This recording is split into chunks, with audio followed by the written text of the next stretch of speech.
I want you to imagine just for a second a courtroom. Okay. The judge is seated at the bench. The lawyers are, sorting through all their stacks of paper. The stenographer is poised to type. It looks like a completely standard civil suit. Right. Someone suing someone else for damages. Exactly. But then you look closely at the plaintiff's complaint. You look at the actual harm they are claiming, like the fundamental injury that they say was inflicted upon them. And the plaintiff is claiming that the terrible wrong done to them is, well, the fact that they were allowed to be born. Yeah, it is.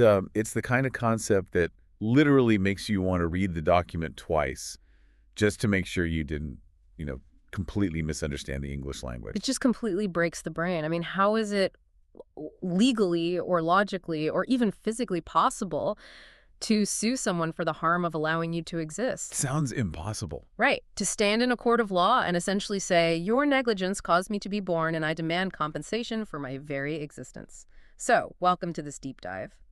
Today, we have a really specific, kind of mind-bending mission. Oh, absolutely. We are going to explore the profound and frankly dizzying intersections of law, ethics, and metaphysics. And to do this, we are pulling from a really fascinating collection of writings. It's called Freedom and Fulfillment, philosophical essays written by the eminent philosopher Joel Feinberg. An absolute giant in the field. Yeah. So our goal today is to unpack the exact definition of what harm actually means, navigate the paradoxes of what the legal system calls wrongful life lawsuits, and finally examine the philosophical boundary lines of personhood itself.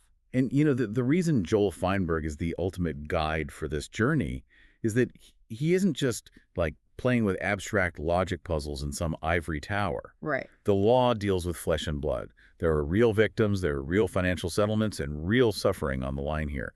Courts desperately need definitions to function. They need a rule book. Exactly.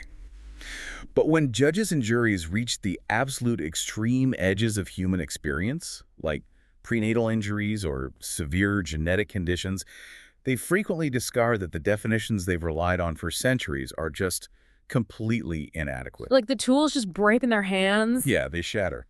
You actually brought this source material to the table, and there was a detail in the preface that stood out to me right away. Feinberg actually admits that he wrote the primary essay we're discussing today out of sheer despair. Yeah, he really uses that word despair. Which is wild because he had already written this massive 4-volume masterpiece on the moral limits of the criminal law, and yet he still felt like his attempts to solve the puzzle of prenatal harm were just totally failing. And that really sets the stakes here, I think. You have this world-class legal philosopher practically pulling his hair out because the logic of harming someone before they are born is just so stubbornly complex. That's like a knot you can't untie. Exactly. He realized that before you can even talk about the rights of a fetus or a preconceived child, you have to go all the way back to the foundation. You have to answer a question that sounds, insultingly simple, but is actually a total minefield. Which is... What does it actually mean to be harmed? Right. Because in our everyday lives, you and I use the word harm to mean almost anything negative that happens to us. Sure. Like, if I stub my toe on a coffee table, I say I'm harmed. If someone doesn't invite me to a dinner party and my feelings get hurt, I feel harmed. But the legal system obviously can't operate on hurt feelings or bruised toes. No, it can't. And Feinberg grounds his entire theory by pointing back to John Stuart Mill's famous harm principle. Okay, let's unpack that for a second. Yeah, so for anyone unfamiliar, Mill's principle is essentially the bedrock of modern liberal legal theory. It basically states that the only legitimate reason for a society or a government to exert power over an individual against their will, so for instance, throwing them in jail for a crime or forcing them to pay a huge fine, the only reason they can do that is to prevent harm to others. The government can't just punish you because it finds your behavior distasteful or immoral. It can only intervene to stop an actual harm. Which puts just an incredible amount of pressure on that one single word.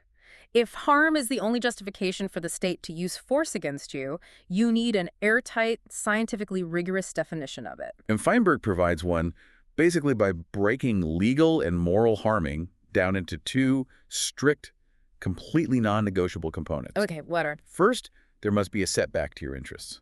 So that's the adverse effect. Second, that setback must be a violation of your rights.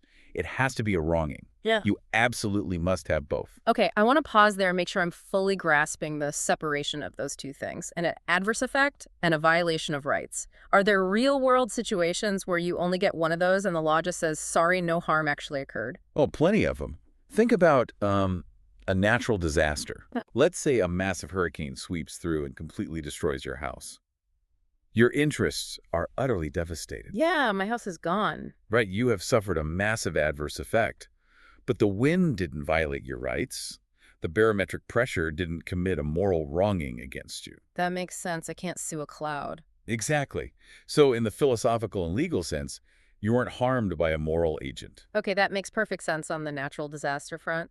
But what about the other way around? Can someone violate my rights, like commit a wronging against me, but not actually set back my interests? Yes, and these are often the strange, kind of funny flukes of luck we experience in life. Like what? Imagine you have a business partner who maliciously embezzles money from your shared company account. They absolutely violated your rights. They wronged you. Definitely. But let's say they took that money and unknowingly invested it in some obscure shell corporation that, by some bizarre cosmic coincidence, ends up paying out a massive dividend directly back to your account, like tripling your original money. Okay, so they tried to rob me, but they accidentally just made me really rich. Exactly. You were wronged. Your rights were explicitly violated by the theft, but your interests were ultimately advanced, not set back. Right. Therefore, under Feinberg's strict definition, you were not harmed, you were just wronged. So they might go to jail for attempted theft, but I can't sue them for damages. Precisely. The law might punish the partner criminally for the attempt, but in a civil suit where you sue for damages, a judge would look at your bloated bank account and say, what damages you didn't suffer harm. I think you, listening to this, can probably see how often we conflate those two things in our daily lives. We feel someone acted poorly toward us, like they broke a promise or lied, and we just automatically assume we've been harmed, Right. even if we actually ended up better off because of their bad behavior. But for Feinberg, you need both the wronging and the setback to interest. Exactly. And to help us visualize this concept of a setback to interest, Feinberg introduces a really useful conceptual tool. He calls it the interest graph. The interest graph, okay. Yeah, I want you to picture a chart very much like a profit and loss graph you might see in a corporate boardroom. Your entire life can be plotted on this graph. Like how? Well, your physical health, your financial stability, your career goals, your personal relationships, these are all interests, and they all have a trajectory over time. So harming someone is essentially a directional metaphor on this graph. Meaning it's not just a binary state of good or bad, it's about momentum. Exactly. It's all about momentum. Yeah. You can interact with someone's interest graph in a few different ways. The most extreme way is to defeat an interest. Defeat it! Yeah, that means putting it to utter rout, destroying it completely so it can literally never recover. Like, death is the ultimate defeat of all interest. Wow, okay. Dark, but clear. Right. But you can also thwart an interest. That means stopping its upward progress entirely without necessarily sending it crashing downward. It just hits a hard ceiling. Okay, so it stalls out. Yes. Or you can just impede it, which simply means slowing its natural advancement. The crucial thing the law has to figure out is the baseline. What do you mean by baseline? Where was the person on their graph, and what direction were they heading before the intervening event actually occurred? Which brings us to the core mechanism of tort law, the ultimate test Feinberg uses to determine if a harm has actually occurred. The source material calls it the counterfactual test. Yes. And I really want to spend some time on this because it is the absolute engine that drives everything else we are going to talk about today. It really is. The counterfactual test asks one very specific question. Is the victim in a worse condition than they would have been in had the other person not acted as they did? Had they not acted, so it literally requires the court to imagine an alternate reality. It demands it. The court has to split the timeline. You look at the reality the victim is living in right now, and you compare it to the hypothetical, counterfactual reality that would have existed if the wrongdoer had just stayed home that day. Oh, okay. And Feinberg stresses that we have to carefully distinguish this from a much simpler, but deeply flawed, concept called the worsening test. The worsening test being just a snapshot, right? Like, are you worse off today than you were yesterday? Exactly. The worsening test just looks at your absolute condition at two static points in time. And Feinberg uses a brilliant hypothetical to show why the worsening test is completely useless for justice. He calls it the Miss America example. Oh, let's walk through that one. I love this It's example. so good. Imagine a massive beauty pageant. There's one contestant who is just the heavy favorite. The judges love her, the crowd loves her. The polling shows she is an absolute lock to win the grand prize, which let's say is $1 million. She's definitely going to win. Yes, but on the eve of the pageant, a rival gang wrongfully abducts her. Now, they don't hurt her. They just lock her in a nice hotel room for 24 hours so she misses the actual competition. Right. The next day, they let her go. So she walks out of the room. Physically, she is completely fine. Emotionally, maybe annoyed, but fine. Financially, if she checks her bank app, she has the exact same amount of money she had yesterday before the abduction. Exactly. So let's apply the worsening test to her. Is her absolute condition worse today than it was yesterday? No. No, it's not. She hasn't lost a single dollar from her checking account. Her health is identical. So by the worsening test, she hasn't been harmed. But that is insane. I mean, anyone looking at that situation knows she was robbed of something massive. Which is exactly why the counterfactual test is the gold standard. The counterfactual test asks, if the gang had not acted as they did, what would her condition be? And the answer is, she would have been a millionaire. Precisely. Her interest graph was skyrocketing upward, and their wrongful action thwarted that momentum. She didn't lose money she already possessed, but she was deprived of a massive gain she was realistically guaranteed to get. Yeah. Her current state is worse than her counterfactual state. Therefore, she is harmed. The text also points out that this works in the opposite direction, which I found equally fascinating. The source material uses a medical example. Oh, the negligent doctor. Yeah, let's say you are feeling terrible, like a 2 out of 10 on the health scale. You go to a doctor. The doctor is negligent, completely distracted, and gives you a really subpar treatment. Okay. However, the human body is resilient, and the minimal treatment does help a little bit. You walk out of the clinic feeling like a 5 out of 10. Okay, let's test it. Apply the worsening test. Are you worse off than yesterday? No. You went from a 2 to a 5. Your absolute condition improved. But a competent doctor doing their job correctly would have cured you completely. You would have been an 8 or a 9 out of 10. So under the counterfactual test, that negligent doctor absolutely harmed you. Even though your health materially improved, if they had not acted negligently, you would have been at an 8. Right. You're currently in a worse condition counterfactually than you should be. The doctor impeded your interest graph. Let me try to build an analogy here to make sure the mechanics of this are crystal clear. Tell me if this works. Let's hear it. It's like I'm driving a car up a really steep hill. I've got my foot on the gas, I'm building speed, moving up the incline. Suddenly, someone maliciously throws a spike strip onto the road. Okay. I run over it, my tires pop, and my car slows down to 10 miles per hour, just struggling up the hill on the rims. Now, I am still moving forward. I haven't rolled backward down the hill. My absolute position on the mountain is higher than it was 5 seconds ago. Right. You are higher up. But my momentum was wrongfully impeded. I am legally harmed because, counterfactually, if that person hadn't thrown the spike strip, I should be going 60 miles per hour right now. That is an excellent way to conceptualize it. The law views harm not merely as a static before and after photograph, but as a deliberate interference with the dynamic forward momentum of a person's life and their interests. The spike strip didn't send you backward, but it stole your velocity. Exactly. And the counterfactual test is the only tool that can capture that lost velocity. Okay, I feel incredibly grounded in this. We have the anatomy of harm. It's a violated right plus an impeded interest, measured by comparing reality to a counterfactual timeline where the bad act never actually happened. It seems pretty flawless. It seems flawless until you introduce the utter chaos of the real universe. Right. What happens when fate decides to play a trick on the timeline? This leads us into what philosophers call logic traps. These are scenarios where the counterfactual test, despite being the best tool we have, produces results that are completely absurd and frankly offensive to any basic sense of human justice. Okay. The primary category for this is called causal overdetermination. Causal overdetermination, meaning there are just too many causes determining the outcome. Exactly. It occurs when multiple independent forces are at play that guarantee a bad outcome for a victim, regardless of who acts first. Feinberg uses a rather brutal but highly clarifying example about schoolyard bullies to demonstrate how this just breaks the legal machinery. Oh, I remember reading this one. Set the scene for us. Let's say Bully A has a vendetta against a specific kid at school. Bully A decides today's the day, finds the kid behind the bleachers, knocks him down, gives him a bloody nose, and just leaves him crying on the ground. a purely malicious, unprovoked attack. A clear wronging and a clear setback to interests. Right. But wait for it. 30 seconds later, Bully B rounds the corner. Now, Bully B also hates this same kid and was actively hunting for him with the intention of putting him in the hospital with broken ribs. Oh, man.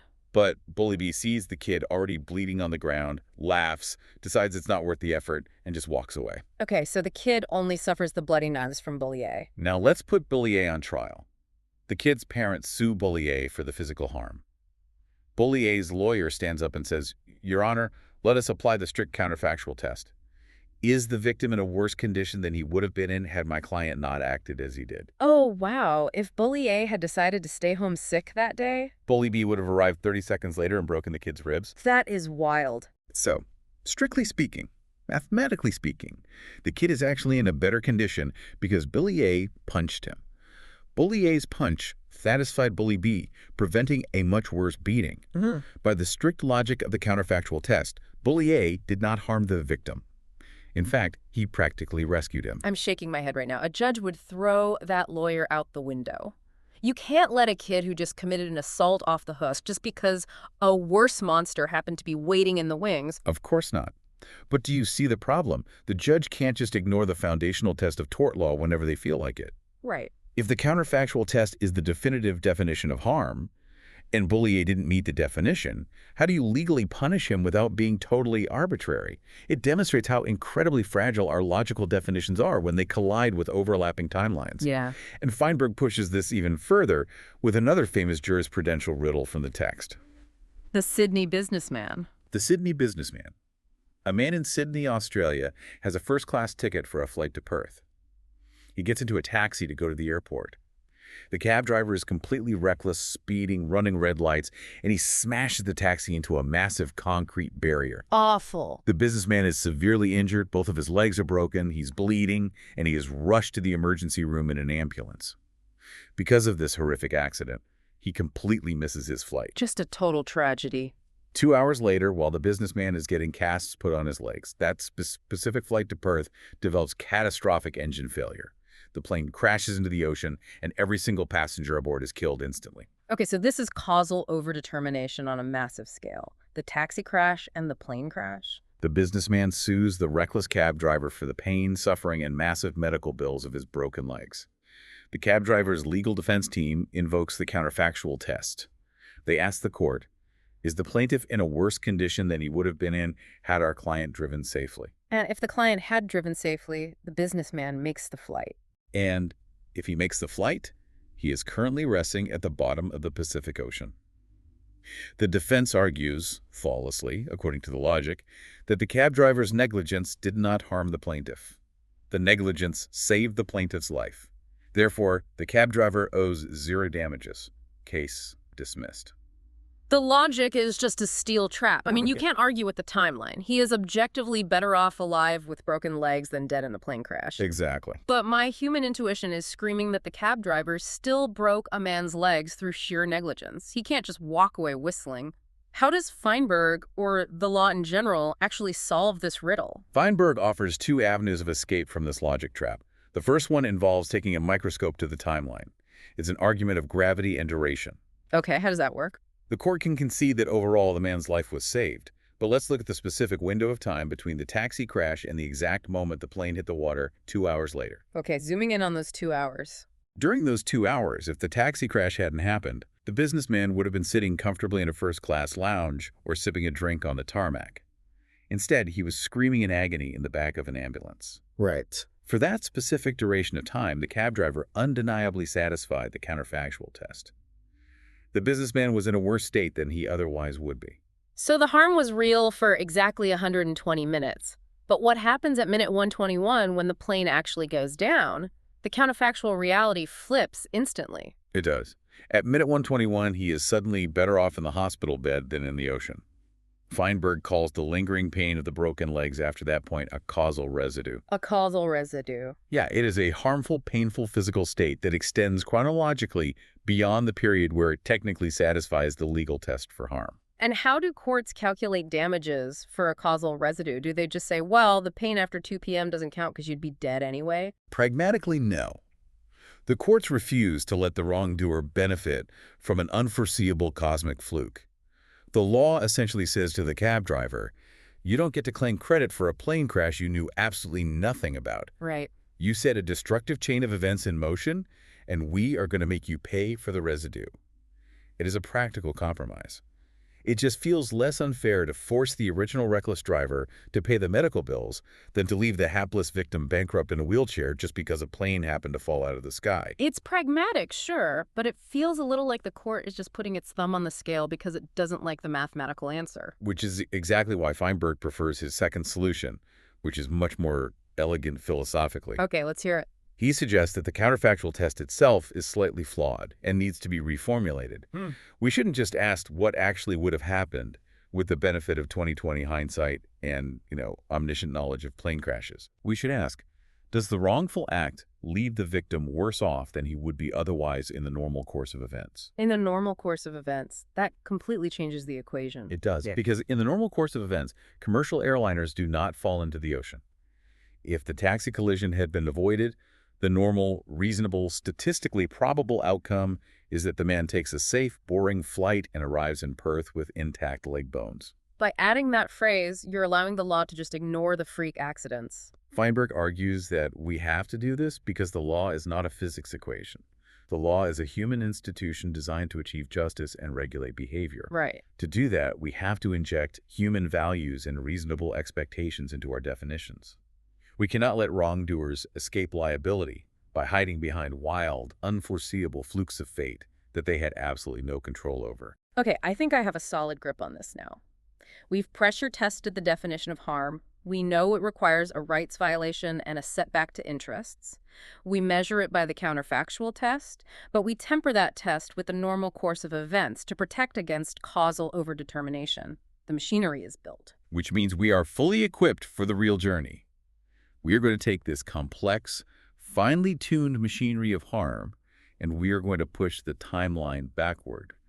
We are going to apply it to the most bizarre and challenging realm of jurisprudence, prenatal harming. Let's start with what Feinberg calls the unproblematic cases, although, that's a very clinical term for situations that are inherently tragic. Indeed it is. The classic example is a negligent motorist running a red light and crashing into a car driven by a pregnant woman.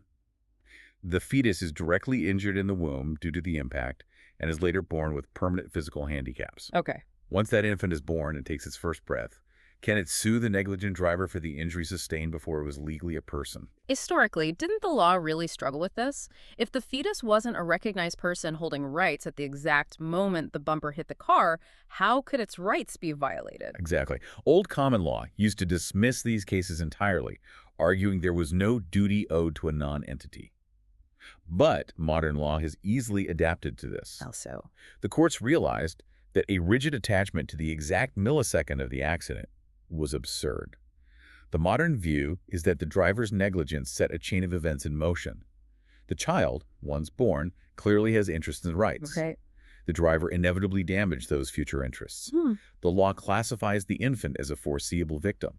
If you hit a pregnant woman, it is highly foreseeable you will injure the child she is carrying. Okay, the causality there is still pretty linear, I get that. But then Feinberg introduces scenarios that look like absolute science fiction. He calls them preconception ticking time bombs. This pushes the timeline back before the moment of conception even happens. Imagine a pharmaceutical company carelessly manufactures a medication with toxic impurities. A woman takes this medication. 6 entire months later, the medication is still lingering in her bloodstream, and she conceives a child. Okay. The toxic residue severely damages the embryo, and 15 months after the mother originally swallowed the pill, a disabled infant is born. So the negligence happened before the biological material even met. Or consider even more extreme, malicious hypothetical Feinberg uses.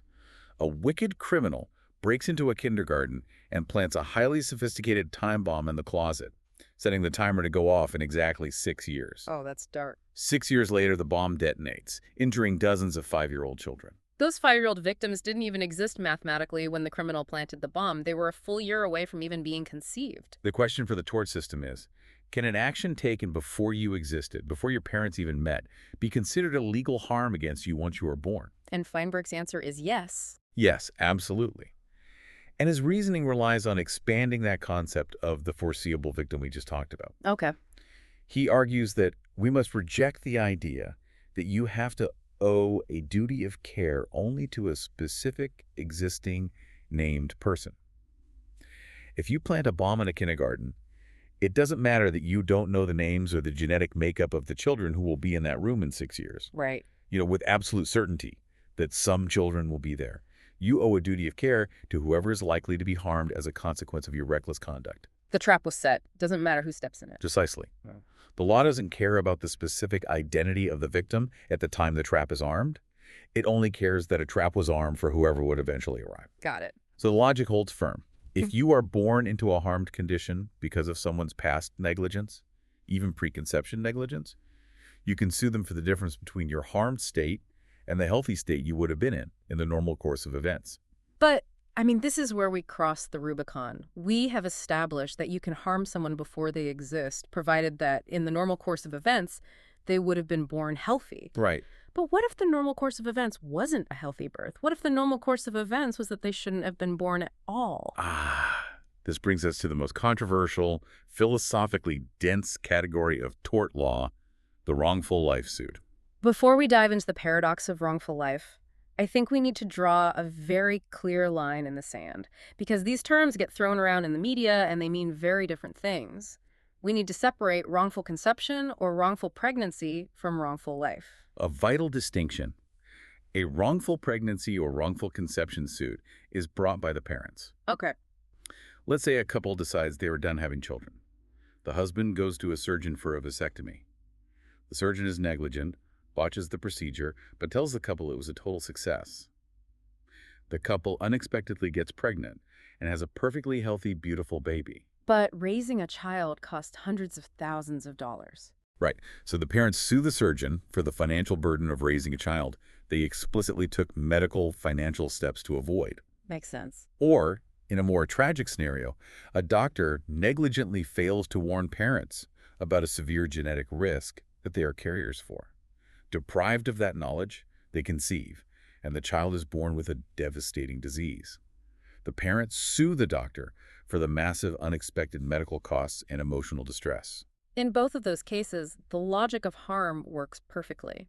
The parents existed. They had an interest, like financial stability, family planning. The doctor's negligence thwarted that interest. The parents are the plaintiffs. Exactly. Those cases are emotionally complex, sure, but philosophically, they're completely straightforward torts. But a wrongful life suit is entirely different. In a wrongful life suit, the parents are not the plaintiffs. The infant itself is the plaintiff. The baby is suing the doctor. The infant, through their legal representation, is suing the medical providers, and in some radical legal theories, even their own biological parents. The core claim of the lawsuit is not, you cost my parents money. The core claim is, you wrongfully allowed me to come into existence. To ground this out of the theoretical and into the real world, Feinberg anchors his analysis on a famous 1980 California appellate case, Kurlander v. Bioscience Laboratories. Let's walk through the facts of this case because they are heartbreaking but really necessary to understand the legal mechanics. The facts are that a couple went to bioscience laboratories for genetic testing before trying to conceive. The lab negligently conducted the tests and gave the couple an all clear. But they weren't clear. No. If the lab had performed the test properly, it would have revealed a high probability that both parents were carriers of Tay-Sachs disease. Tay-Sachs is one of the most horrific genetic disorders in existence. Can you explain what it entails for those who aren't familiar? It is an absolutely devastating recessive genetic condition. The child often appears perfectly normal and healthy at birth, but within a few months, a progressive, unstoppable degeneration of the central nervous system begins. It's awful. The infant loses any motor skills they've developed. They go blind. They suffer from constant severe seizures. By the time they are toddlers, they are usually completely paralyzed, deaf, and unresponsive to their environment. The life expectancy is agonizingly short, usually ending in death around age 4. It involves immense, unmitigated suffering. And because of the lab's negligence, the parents were never warned of this risk. They conceived naturally, and little Shauna Kurlander was born with Tay-Sachs. She lived in intense pain for her short life. Yeah. Her parents' lawyers filed a suit on Shauna's behalf against the lab. And this is where the legal phrasing becomes totally fascinating.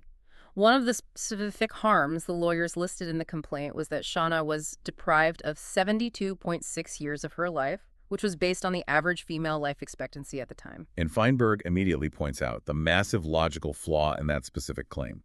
The lab's negligence did not deprive Shauna of a 72-year normal life. Why not? Because she was conceived with the genetic markers for Tay-Sachs, there was never any biological possibility in any universe of her living a normal, healthy 72 years. Because if the lab had performed perfectly and told the parents they were carriers, the parents would have known the risk and chosen not to conceive her at all. Exactly. The infant isn't standing before the judge saying, "Your negligence made me disabled instead of healthy." Right. The infant's legal claim is fundamentally asserting the only two options for me were existing with Tay-Sachs or never existing at all. By your negligence, you allowed me to exist. You deprived me of non-existence. Okay, let's bring the counterfactual test back out, because this is where the logic hits a brick wall. To prove Shauna was harmed by being born, her lawyers have to prove that she is in a worse condition now than she would have been in had the lab not been negligent. But if the lab hadn't been negligent, Shauna wouldn't exist. Exactly. So the legal claim literally requires the court to officially declare that a state of absolute non-existence is a better condition for Shauna than her current existence. This is the paradox of non-existence. How can you possibly compare the two? You are hitting on the exact problem that causes philosophers to just throw their hands up. How can non-existence be better? To be better off, you have to be. Right. You have to exist to have a condition in the first place. Non-existence isn't a dark room you wait in. It isn't a state or a place or a condition. It is the utter absence of everything. It is a logical contradiction to say someone is better off unborn. Because if they are unborn, there is no someone left to enjoy the benefits of not existing. If A prevents B's birth, B isn't better off because B doesn't exist. It's like trying to divide by zero in a courtroom. Yeah. You can't run a mathematical equation where one of the variables is literally nothingness. And historically, the courts have frequently agreed with that assessment. They dismiss wrongful life suits by throwing their hands up and saying, we cannot calculate these damages. We cannot weigh the value of an impaired, suffering life against the utter void of non-existence. The math doesn't work. Case dismissed. But Feinberg doesn't accept that. He sees a child suffering immensely due to a lab's negligence, and his human intuition says, a harm has occurred here, we just have the wrong vocabulary to describe it. Precisely. Feinberg realizes that while the strict linguistic logic of being better off breaks down, we can't let semantics defeat justice. So he suggests a reformulation.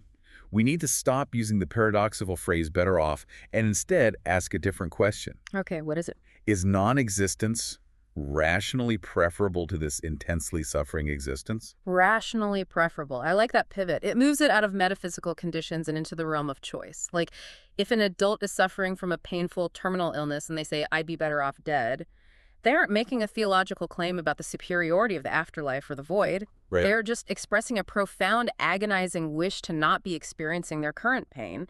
They are saying the cessation of their consciousness is rationally preferable to the continuation of the torture. That is exactly the parallel Feinberg draws. The adult is making a rational calculation about their own interests. But how do we apply that to an infant who cannot speak, let alone make complex, rational calculations about existence? It seems impossible. To solve this, Feinberg introduces one of the most incredible thought experiments in the text. He calls it the proxy chooser. Oh, walk us through the proxy chooser. Imagine you are a fully rational adult consciousness, a soul waiting in the ether before birth. A deity appears to you and says, I have to send you to Earth, but I will give you a choice between two destinies. Okay. Option 1. You will be born with Tay-Sachs disease. You will experience 4 years of agonizing pain, constant seizures, progressive blindness, paralysis, and total cognitive darkness, followed by permanent extinction. Option 2. Immediate, permanent non-existence right now. You just wink out like a blown candle, feeling nothing. When you lay it out like that, it's not even a choice. Any rational person acting out of pure self-interest would immediately choose option 2. You choose the void over guaranteed, unmitigated torture. The self-interest is totally clear. Leave well enough alone and take the void. And since the infant with Tay-Sachs cannot make this rational choice for themselves, Feinberg argues that we as a society can act as a proxy on their behalf. Okay. A judge, a jury, or a parent can look at the child's horrific, incurable suffering and declare with perfect rationality whatever interest this child might theoretically have, they are doomed to utter defeat by this biological condition. Non-existence was rationally preferable. Okay, so by acting as a proxy, we establish that bringing the child into a world where non-existence is rationally preferable constitutes a harm. The lab wronged the child by forcing them into option one. Yes. But this immediately brings up another massive practical hurdle for the legal system. The tort system's entire job, its only real mechanism, is compensation. If someone is harmed, the court awards them money to make them whole again. How on earth do you compensate someone for a life not worth living? You really can't. And this is where the tragedy of wrongful life suits just deepens. Feinberg uses the concept of diversionary displacement to illustrate why compensation fails here. Diversionary displacement. Yeah, he contrasts the impaired infant with a typical adult plaintiff. Let's look at a hypothetical adult named George. George the engineer. Right. George is a highly successful 40-year-old engineer. He is involved in a catastrophic car accident caused by a negligent truck driver. George is horribly burned. It's terrible. He survives, but he loses his career, his face is severely scarred, and he falls into a deep depression. He sues the trucking company and is awarded a $4 million tax-free settlement. Now, $4 million doesn't possess magical healing properties. It doesn't unburn his skin. It doesn't magically erase the trauma of the accident. But what the money does do is provide diversionary displacement. George takes that wealth and he starts investing in the stock market, which he finds thrilling. He buys vintage sports cars, he travels and eats at incredible gourmet restaurants. The massive influx of wealth diverts his attention away from his physical suffering. It allows him to create entirely new interests and joys that eventually make his life worth continuing. The money effectively compensates him by displacing the pain with new pleasures. Exactly. But now contrast George with Shauna Kurlander, the infant, with Tay-Sachs. The contrast is absolute. Shauna is cognitively destroyed by the disease. She cannot understand the concept of a multi-million-dollar settlement. Well, She cannot develop new hobbies to distract herself. She cannot enjoy gourmet food or sports cars or travel. No amount of money awarded by a judge can divert her attention from the constant seizures or console her in her paralysis. the harm is so absolute it forms a ceiling that money just can't penetrate. It is entirely beyond the reach of human compensation. The only thing that could theoretically fix the harm, like the only way to grant her the rationally preferable option, is death itself, which is obviously not a permitted tort remedy. No, it's not. So if a wrongful life suit can't actually compensate the victim, what is the point of allowing it in court? It seems like a totally hollow victory. That's a huge question. Feinberg acknowledges this structural failure. He actually suggests that perhaps these extreme cases shouldn't be handled by the adversarial tort system at all. Because tort law relies on assigning blame and paying damages, it breaks down here. So what's the alternative? He suggests that a robust social safety net or administrative tribunals might be better suited to care for these infants without forcing them through the paradox of a lawsuit. But philosophically, he refuses to let go of the moral core. The infant has a genuine grievance. The lab's negligence harmed her. Right. And this leads to his concluding concept for this section, which is deeply profound. He calls it the birthright. The birthright. Explain how this threads the needle. Feinberg argues that we need to stop obsessing over the exact millisecond of conception or birth as the moment the harm occurs. Instead, he suggests that a potential person, an entity destined to be born, has a trajectory.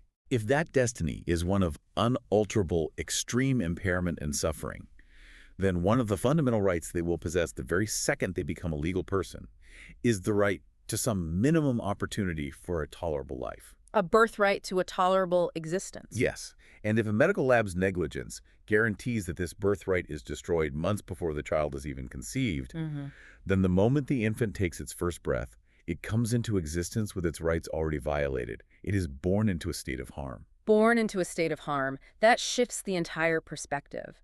The child isn't suing for the magical transition from non-existence to existence. They are suing because they arrived in the world holding a ticket for a tolerable life, and the lab's negligence had already voided that ticket before they even arrived at the station. Exactly. It allows us to recognize the child as a true victim, holding a valid moral grievance, without falling into the paradox of trying to mathematically compare their life to a literal void. Okay, that is heavy, but it makes a profound kind of sense. I need to take a breath, though, because looking at our roadmap, we're about to take a hard left turn into an even more bizarre neighborhood of philosophy. We are indeed. We just established that bringing a child into a life that is so agonizing it is literally worse than death constitutes a harm against that child. But what happens if the child is born with an impairment caused by someone's negligence, but their life is still on balance, clearly worth living? Ah, this is where we encounter the work of the famous philosopher Derek Parfit, whose thought experiments Feinberg grapples with extensively. This section deals with what we might categorize as torts without victims. Courts without victims. Yeah. Let's lay out Parfit's example, because when I read this in the source material, I just stared at the wall for about 10 minutes trying to find the flaw in the logic. It's a tough one. It's called the withered arm case. A woman goes to her doctor for a routine checkup before trying to get pregnant. The doctor runs some tests and gives her a very specific warning. You currently have a temporary acute medical condition. If you conceive a child this month, while the condition is active, that child will inevitably be born with a withered arm. However, the condition is entirely temporary. If you just wait one single month, the condition will pass and you will conceive a perfectly healthy child. So a very clear, very simple medical directive. Wait 30 days, have a healthy baby. But the woman, out of pure stubbornness, impatience, or intentional perversity, ignores the doctor's warning. She goes home, conceives immediately while the condition is active, and 9 months later, the child is born with a withered arm. Now let's be clear about the severity here. A withered arm is a serious physical handicap, but it does not render a life not worth living, like Tay-Sachs does. Correct. A child with a withered arm can still find immense joy in life. They can go to school, fall in love, have a fulfilling career, experience art and friendship. Their life is vastly, undeniably preferable to non-existence. Option 1 is clearly better than option 2 in the proxy chooser test we just talked about. Right. So fast forward 20 years, the child with the withered arm is now an adult. They find their mother's old medical records and discover the doctor's warning. The child realizes that their mother intentionally, recklessly ignored medical advice, which directly caused their lifelong disability. Yeah. The adult child is furious and decides to sue the mother. They point to her and say, "Your reckless, immoral action harmed me. You violated my rights." And here is where Parfit brings the trap. Let's apply our trusty counterfactual test. The child says, "I am in a worse condition than I would have been in had you not acted recklessly." So the court asks, what would have happened if the mother had listened to the doctor? If she had waited 1 month to conceive? If she waited 1 month, a completely different egg would have dropped. It would have been fertilized by a completely different sperm. She would have given birth to a genetically entirely different child. Oh my God. This specific child, the plaintiff standing in the courtroom with a withered arm, would never have existed. The only alternative to this specific child's existence with a withered arm was non-existence. Because genetic identity dictates who we are. If you change the conception date by a month, you get a sibling, not the same person. Precisely. Therefore, because their life with a withered arm is still worth living, the mother's reckless act did not leave this specific child worse off than they otherwise would be. Wow. If she had acted perfectly, this child wouldn't be here to enjoy the benefits of that perfect action. My mind is literally rejecting this conclusion. The mother did something objectively reckless, deeply irresponsible, and morally wrong. She deliberately chose to bring a handicapped child into the world when she could have easily had a healthy one. But legally, logically, she didn't harm the child. The child has no grievance against her. It is deeply unsettling. The child cannot logically stand there and say, "You should have waited," because if she had waited, you wouldn't be here to complain. You were essentially complaining about the very act that gave you the ability to complain. It's an existential short circuit. It feels like a massive loophole in the universe. But how does the legal system handle this?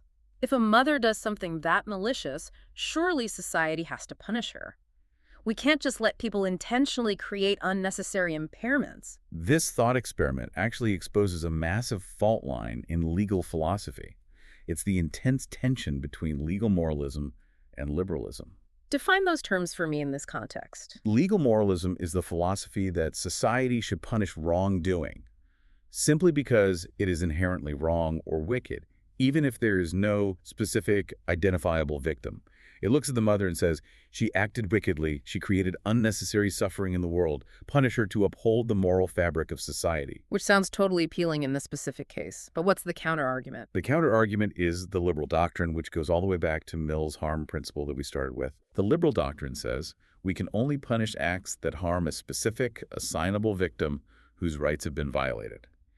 If you give the government the power to punish wickedness without a victim, you open the door to tyranny, where the state just polices morality and personal choices. And Parfit's logic proves that this child is not a victim of a right violation because they weren't harmed counterfactually. So under a strict liberal system, this is a victimless tort. Feinberg wrestles with this intensely. He acknowledges the powerful urge to punish the mother. We all feel what he calls righteous moral indignation. Definitely. But he concludes that if you want to maintain a strict, consistent liberal legal system, you cannot impose tort liability without a wronged victim.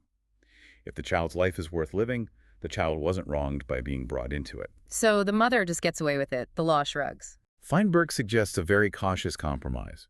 He says that while we can't let the child sue the mother for civil damages, since the child wasn't technically harmed, a society might be justified in passing criminal statutes against such reckless behavior to prevent the proliferation of what he calls free-floating evils. Free-floating evils, meaning bad things that happen without a specific victim attached to them. Yes, it's a rare exception to the strict harm principle, allowing society to step in and say, even if we can't pinpoint a specific victim who was left worse off, deliberately creating unnecessary suffering and impairment is contrary to the humane spirit of the law, and we will fine or jail you for it. Interesting. But Feinberg admits it is a very uncomfortable exception for a liberal philosopher to make, because it flirts dangerously with legal moralism. It really highlights how fragile our justice system is when confronted with the paradoxes of creation and existence, which, frankly, brings us organically to the final and undeniably most difficult section of this deep dive. Yes. We've spent this entire time talking about the rights of the unborn, the grievances of the preconceived, and the legal status of fetuses regarding injuries. Right. It is impossible to walk this path, examining prenatal harm, without eventually colliding with the ultimate question of prenatal philosophy. Yeah. What exactly is the status of the unborn entity? Which leads us directly into the framework surrounding the abortion debate. Now, listener, I want to pause right here and offer a critical directive. We are about to wade into one of the most politically charged, deeply emotional, and divisive topics in human society. As your guides on this deep dive, we are maintaining strict, unwavering impartiality. We are not here to advocate for a political stance, left or right, pro-life or pro-choice. Absolutely not. Our mission today, just as Joel Feinberg designed it for his own university students when he wrote this essay, is to map the logical architecture of the debate. We want to understand the philosophical scaffolding that holds up the different arguments, exposing the hidden premises and the linguistic traps that cause so much societal friction. That is exactly right, and it's a crucial distinction. Feinberg's goal in this text isn't to proselytize a specific viewpoint, it's to clarify the terms of engagement. The central problem, as he identifies it, is the search for a criterion of personhood. Right. At what exact stage, if any, in the biological development from conception to birth does an entity acquire the specific characteristic that grants it a full moral right to life? And when you listen to public discourse, people throw out all sorts of boundary lines, right? Some argue the line is the exact moment of conception. Some say it's quickening, which historically meant the first time the mother can physically feel the fetus move. Yes. Some point to viability, the point where the fetus could theoretically survive outside the womb with medical intervention. And some say the line is birth itself. But Feinberg points out a crucial philosophical mistake people make when arguing these lines. Drawing a boundary line is not the same as identifying the reason for that boundary. Explain the difference. Let's take viability as an example. If you say viability is the line because that is when the fetus can survive independently, you are proposing a characteristic, independent survival capability. Okay. But you have to test that characteristic against the rest of your moral framework. Is independent survival capability actually what makes someone a person with rights? Oh, I see. If we test it, what about an adult who gets into a terrible accident and requires a dialysis machine or a pacemaker or a ventilator to survive? They lack independent survival capability. They are completely dependent on external life support. But we certainly don't strip them of their personhood or their right to life. Exactly. So if dependence doesn't negate personhood for an adult, why does it negate it for a fetus? By testing the logic, we see that we often grab onto superficial markers like viability or birth without figuring out what the core person-making characteristic actually is. So how do we find that core characteristic? To figure that out, Feinberg brings in the work of another philosopher, Marianne Warren. She identifies what is perhaps the biggest linguistic trap in the entire debate. It is the crux of the communication breakdown in society. What is it? Warren points out that we use the word human or person to mean two completely distinct things, and we constantly conflate them in arguments without realizing it. What is the first definition? The first definition is the descriptive or genetic sense. Under this definition, a human is simply any biological entity that is a member of the species Homo sapiens. It possesses human DNA. Okay, that's straightforward biology. A cheek swab or a microscope can prove that definitively. Right. But the second definition is the normative or moral sense. Under this definition, a person is a full-fledged member of the moral community who possesses inalienable rights, duties, and is a subject of moral consideration. Okay, I see where this is going. This is where the tectonic plates of the public debate actually grind against each other. When people argue on television or the internet, one side might be exclusively using the genetic definition, and the other side is exclusively using the moral definition, and they are just shouting past each other. They're using the exact same word to describe entirely different concepts. To show how these two definitions can come apart in reality, philosophers use thought experiments. Let's explore them. Can you have something that is a genetic human, but not a moral person? According to philosophers like Warren, yes, you can. Consider a tragic medical scenario, like a patient in an irreversible, permanent vegetative state. Let's say they suffered total brain death. Their higher brain function is completely gone. They have no consciousness, no thoughts, no memories, no ability to feel pain, no future prospects of ever waking up. Now, genetically, their cells are 100% Homo sapiens. They're biologically a human being. A DNA test would confirm it. But many moralists, and indeed many legal systems, would argue that they are no longer a person in the normative sense. The person, the consciousness that held rights, duties, and personality has already departed, leaving only a biological, genetic shell functioning on machines. Now, let's flip the thought experiment. Can you have a moral person who is not a genetic human? Science fiction is built on this premise. Imagine an intelligent alien species arrives on Earth. Let's say they look like giant squids, but they are highly rational. They create profound art, they feel empathy, they communicate complex philosophical ideas, they have a deep sense of justice and community. Genetically, they have zero human DNA. They aren't Homo sapiens. They are completely outside our biological tree of life. But would it be murder to kill one of them unprovoked? Absolutely. Yeah. Because despite not being genetically human, they possess every single trait we associate with being a full-fledged member of the moral community. They are moral persons. Or, if you prefer theology to sci-fi, consider angels. Beings of pure spirit possessing no physical human DNA, but clearly operating as moral persons with agency and rights.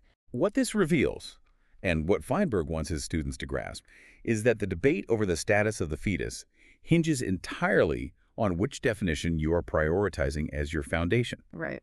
The zygote, from the absolute moment of conception, is undeniably a genetic human. It is living, growing tissue of the species Homo sapiens. If genetic humanity is your sole criterion for moral personhood, then the debate ends right there at conception. But if you believe that moral personhood requires something else, some emergent level of consciousness, rationality, or the capacity to suffer, then the debate completely shifts. It becomes a scientific and philosophical inquiry about when, during gestation, those specific moral characteristics actually emerge. And Feinberg leaves us right there at the precipice of that distinction.